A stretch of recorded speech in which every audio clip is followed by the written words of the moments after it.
the company is now ready to pull out the wand of truth, being the drill rig, and test these geophysical targets. We're looking forward to see what comes out of the drill hole. My name is Dr. Jason Myers. I'm a director of Resource Potentials. We're a consulting firm based in Perth, Western Australia.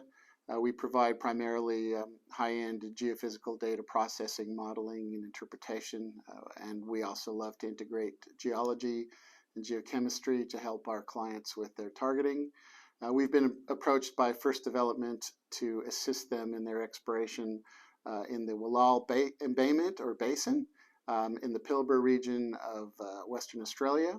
FDR are exploring for an analog to the Greatland Gold Newcrest Havieron gold copper deposit, which was discovered in the 1990s, around 1993, but has been more recently drilled over the last 2 years and has turned out to be a world-class gold deposit that is quickly being developed by the joint venture. The Wallal embayment runs in the same Neoproterozoic geology, extending from Havieron and Telfer.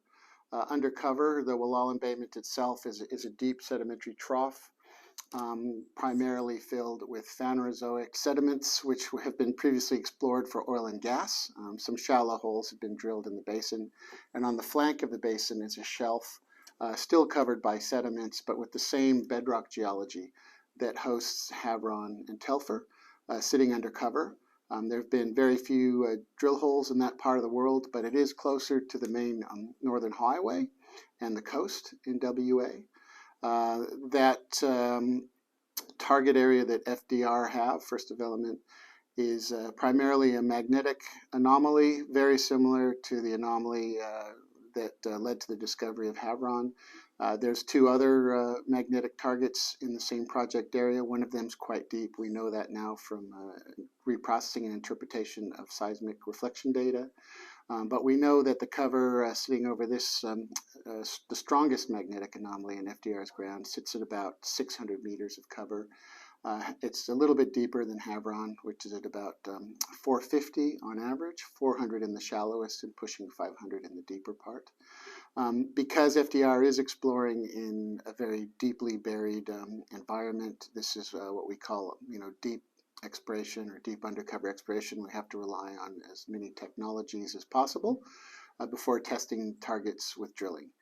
So we've gone through existing open file magnetic and gravity data sets and really pushed them to the limit to pull as much information as we could out of them and assess depth and geometry of the source of these anomalies.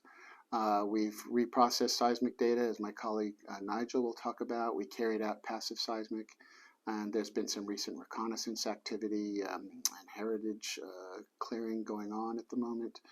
So the work that's been going on the background for the last 6 months or more, the company is now ready to pull out the wand of truth, being the drill rig, and test these geophysical targets that have this similar geological setting.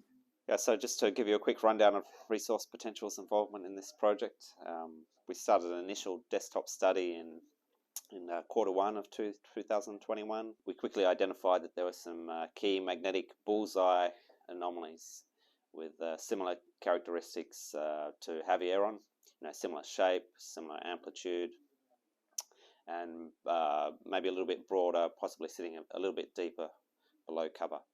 Similar appearance to Havieron, but in a similar structural position to Winu. So we're quickly excited by one target in particular, which we've called the main eastern magnetic anomaly.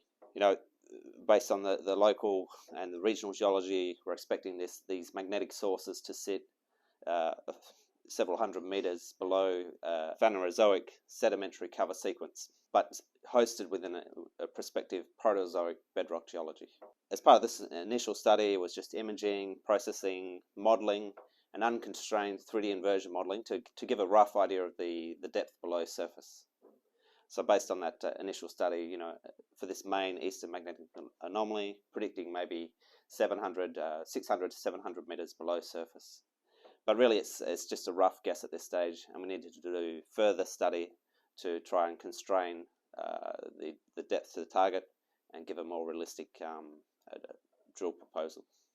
Okay, so a follow-up study that Resource Potentials has carried out involved making the most of historical exploration data, namely 2D reflection seismic, and acquiring new data over the top of the magnetic targets, in particular the main eastern magnetic target, in order to constrain updated inversion modeling, magnetic inversion modeling. So to start with the 2D reflection seismic, we worked with the WA Government Geological Survey to obtain that data, convert it from a tape format, and got it sent to ValSeis on the east coast of Aussie to reprocess the data and provide us with some depth converted sections. So converting the seismic data from time domain into depth domain, and so that we could interpret stratigraphic layering within the cover sequence and interpret the depth to the Proterozoic basement. Historical 2D reflection seismic didn't cover the main magnetic eastern target, and so we proposed and carried out a low-cost and effective non-ground disturbing passive seismic method to estimate the thickness of cover sediments.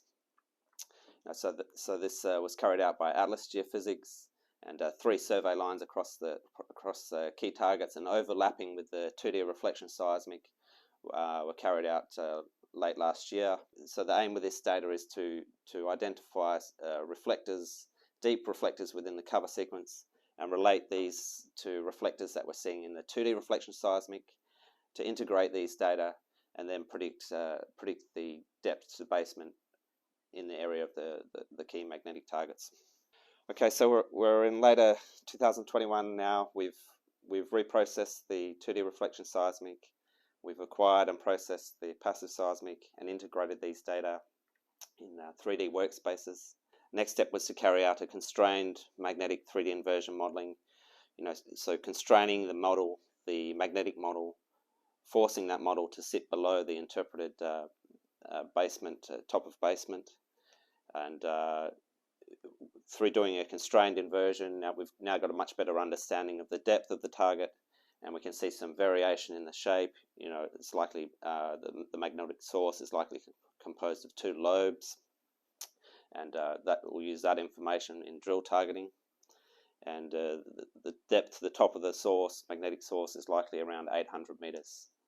So a little bit deeper than the initial unconstrained inversion. So we've now been able to very cheaply and with minimal work on the ground, been able to provide a much better constrained target for drill targeting. And that's where I sort of handed over my work, and the ResSpot Geo team started to work with First Development to assist with planning the drill program.